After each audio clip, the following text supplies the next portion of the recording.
Assalamualaikum warahmatullahi wabarakatuh. Perkenalkan, nama saya Histi Hertanti, mahasiswa Universitas Muhammadiyah Surakarta, Prodi Pendidikan Bahasa dan Sastra Indonesia.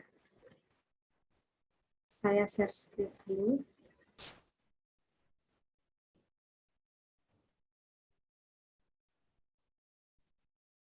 Baik, sudah tertera nomor WA saya.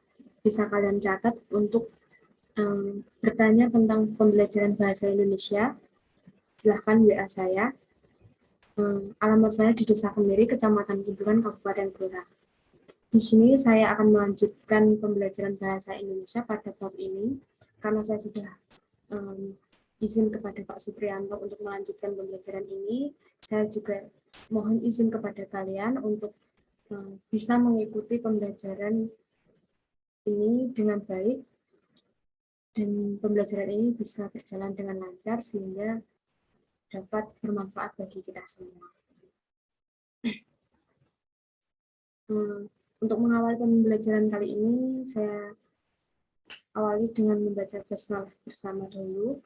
Bismillahirrahmanirrahim.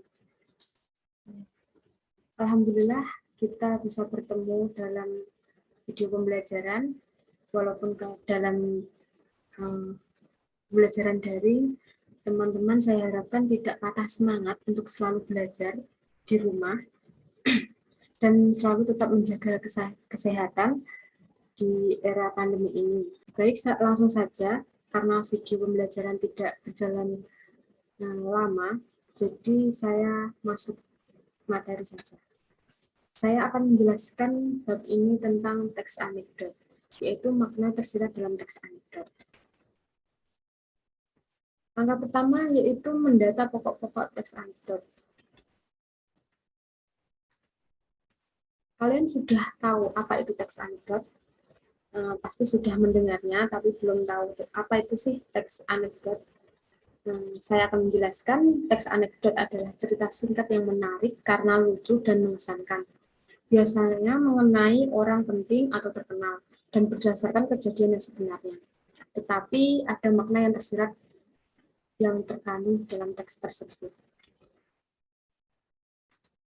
Jadi teks anekdot itu adalah cerita singkat, menarik, dan lucu. Makna teks anekdot membawa fungsi sosial yang bertujuan mengkritik atau menyindir. Kritik dan sindiran tersebut diperoleh dari realitas sosial yang terjadi dalam kehidupan sehari-hari. Hal tersebut disampaikan melalui lelucon sehingga tidak terkesan menghakimi atau menyudutkan, tidak terkesan menghakimi atau menyudutkan pihak tertentu sehingga dapat disimpulkan terdapat beberapa ciri-ciri teks anekdot. Jadi makna teks anekdot itu bertujuan untuk mengkritik, menyindir. Kritikan tersebut ditujukan kepada orang-orang penting atau terkenal yang berdasarkan kejadian sebenarnya. Tetapi kritikan tersebut itu disampaikan melalui lelucon sehingga tidak terkesan menghakimi atau menyudutkan pihak tertentu tersebut.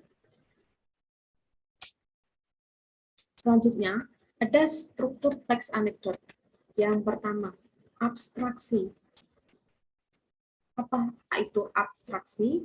Abstraksi adalah gambaran awal dalam sebuah cerita anekdot. Yang kedua, orientasi. Orientasi adalah pengenalan mulai tokoh, kondisi, latar, atau setting, dan sebagainya. Jadi orientasi itu pengenalan dari tokohnya, kondisi ceritanya seperti apa, latarnya, bisa saja tempat, waktu, dalam cerita tersebut itu bagaimana gitu. Itu pengenalan yang ada di dalam orientasi tersebut. Yang ketiga ada krisis. Krisis adalah ketika puncak masalah terjadi, biasanya krisis diisi dengan sindiran yang akan ditujukan kepada seseorang atau kelompok orang yang ada di cerita. Krisis pada suatu anekdot bisa terjadi berulang kali tergantung ceritanya. Jadi krisis itu ada di dalam teks anekdot itu berupa sindiran. Sindiran yang ditujukan kepada seseorang dalam teks anekdot itu. Yang keempat, struktur teks anekdot ada reaksi. Reaksi adalah tanggapan yang diberikan orang sekitar terhadap krisis yang telah diberikan. Reaksi itu tanggapan dari krisis tadi. Jadi ada yang menyindir, jadi ada juga yang memberikan tanggapan. Tanggapan dari sindiran tersebut tadi. Banyaknya reaksi tergantung dengan banyaknya krisis yang ada di dalam cerita. Jadi bisa mereaksikan, bisa menanggapi krisis yang diberikan seberapa banyak itu tergantung dari krisisnya tersebut. Yang kelima, struktur teks anekdot itu ada koda terakhir. Koda adalah bagian akhir cerita yang menunjukkan situasi terakhir pada setting cerita. Koda adalah bagian penting yang harus ada di dalam sebuah teks anekdot. Jadi koda itu bagian akhir cerita, menunjukkan situasi akhir. Situasinya tuh akhirnya bagaimana gitu. Itu terdapat dalam koda, struktur koda. Selanjutnya, jika teman-teman ingin bertanya, silahkan bertanya melalui WA atau Google Classroom. Karena video pembelajaran ini waktunya singkat, jadi saya melanjutkan ke materi berikutnya, yaitu ciri kebahasaan teks anekdot. Apa saja ciri kebahasaan teks anekdot? Satu, menggunakan kalimat yang menyatakan masa lalu. Jadi, teks anekdot itu sudah terjadi di masa lalu. Jadi, diceritakan pada masa sekarang. Seperti itu. Yang kedua, menggunakan kalimat retoris. Kalimat retoris adalah kalimat pernyataan. Jadi kalimat pernyataan itu nyata. Benar-benar terjadi, sudah terjadi. Yang ketiga, menggunakan konjungsi yang menyatakan hubungan waktu dan konjungsi yang menyatakan sebab akibat. Konjungsi adalah kata hubung. Menggunakan kata hubung waktu dan juga bisa menyatakan sebab akibat. Jadi kalimatnya itu ada sebab, ada akibatnya gitu. Yang keempat, menggunakan kata kerja asli. Kalian pasti sudah tahu kata kerja. Yang kelima, menggunakan kalimat seru, yaitu kalimat pernyataan. Kalimat yang benar. Selanjutnya, cerita teks anekdot dikemas dalam bentuk lelucon, berisi kritik atau sindiran, melibatkan tokoh-tokoh yang dikenal oleh masyarakat, berbentuk narasi singkat yang mengandung tokoh, alur, dan latar. Sudah saya sampaikan di awal, jadi cerita teks anekdot itu cerita lucu, berisi kritik atau sindiran. Sindiran tersebut ditujukan kepada masyarakat, orang penting, atau siapapun itu. Biasanya sih orang penting ya. Cerita teks anekdot ini berbentuk narasi singkat. Di dalamnya ada tokohnya, ada alurnya, ada latarnya. Saya lanjutkan. Teks anekdot dapat juga diungkapkan dalam bentuk gambar atau ilustrasi. Biasanya dapat kita temukan di media cetak berupa komik atau di media elektronik berupa meme. Jadi, teks anekdot itu ada juga yang berbentuk gambar. Jadi, gambar itu menunjukkan situasi, cerita. Ada cerita yang tersirat di dalam gambar tersebut, seperti itu. Biasanya ditemukan dalam media cetak, bisa komik, bisa media elektronik berupa meme.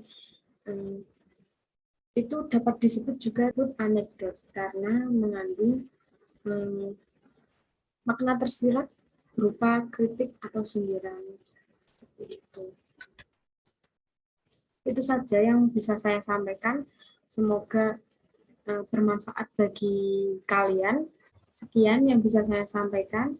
Jika kalian belum paham atau saya terlalu cepat untuk menjelaskannya, kalau ada yang belum dipahami, silahkan untuk WA ke saya atau bertanya di Google Classroom. Silahkan.